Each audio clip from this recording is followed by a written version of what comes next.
Hi there, I'm Losipka, and this is the Apatros review. Now I apologize for the unusually long delay in getting this video posted, but I've been busy for a few days and I've been sick for the past a couple of days. In fact, I'm still feeling a bit under the weather right now, but can't help it.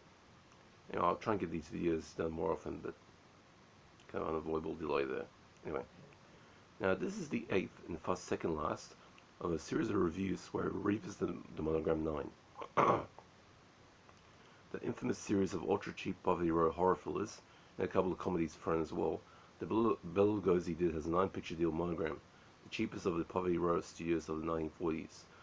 After the producer Sam Katzman signed him on following the 1939 Edgar Wallace adaptation Dark Eyes of London, which was a film that Monogram had the distribution deal of a British studio.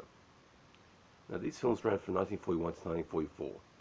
I've decided to review these films each separately as it is easier for fans to look up these films and also to go a little bit more in depth on each film. So let's start, shall we? Now in this episode we take a look at a film which is actually technically the second last of the Monogram 9, but was delayed in release until that last one was released. Anyway, this film is Return of the Ape Man.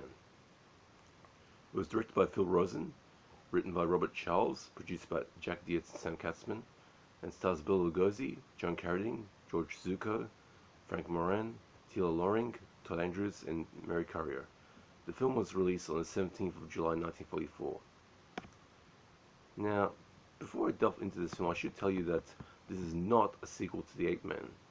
The story here is completely different, with a pair of dodgy scientists working in the field of cryogenics, or cryonics as some people refer to it.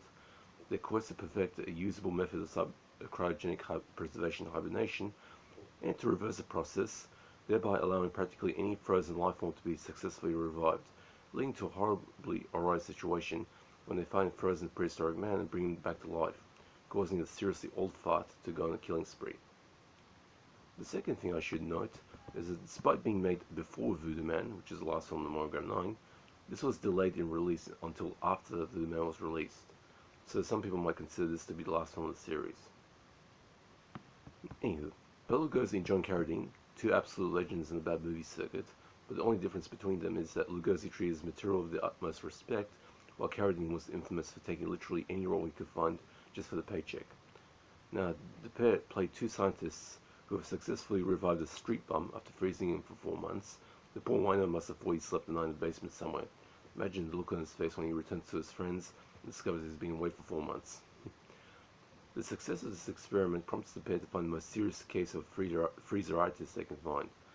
They eventually locate the frozen caveman and try the process on him. Like the bum, this proves successful, but the caveman goes on the loose, and Lugosi has to go out in his dinner suit wielding a blowtorch to coax old great-grandfather Time back to his stereotypical mad scientist lab to try to do a brain transplant on the caveman by replacing half his brain with Carradine's brain. So the logic behind this is so the caveman can talk about life in the prehistoric days. Carradine isn't too keen on the idea, but Lugosi quite simply won't take no for an answer and goes ahead with the operation. Despite the laws of logic, this stupid experiment actually works, but the caveman decides to avenge his half-brain donor's demise and take Lugosi down for the count for good. Now this is definitely on a par with the Ape Man as Lugosi's worse than Monogram 9, considering the story is patently ridiculous, even if you do agree with the absurd concept of cryogenics. Even to this day, despite decades of research in this field, there's never been a single confirmed successful revival of a cryogenically frozen human. And despite Lugosi as usual giving never any less than his best shot with a seriously hokey material, this film is just plain bad. The image of Lugosi prowling the streets with his blowtorch or wearing his best dinner suit is pretty funny if you get the weird juxtaposition of the moment, but the film is otherwise just a bore in 3/4. For those fans of George Zucco, he is technically credited as the Ape Man, but only plays the creature before he gets the jumpstart life. Frank Moran plays the Ape Man once he's alive. Also check out the decidedly modern 1940s underwear the caveman is wearing under his animal furs. I guess the scientists must have examined him a little bit too closely for health interest. Return of the Ape Man gets a D, 2 out of 10. It's a bad film at best. There's no gore or nudity here.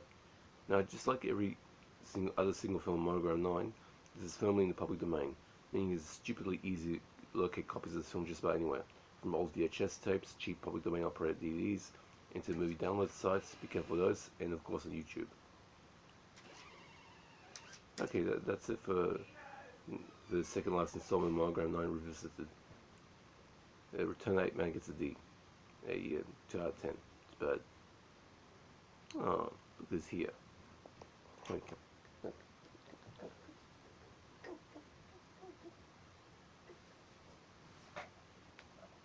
My old buddy Gino.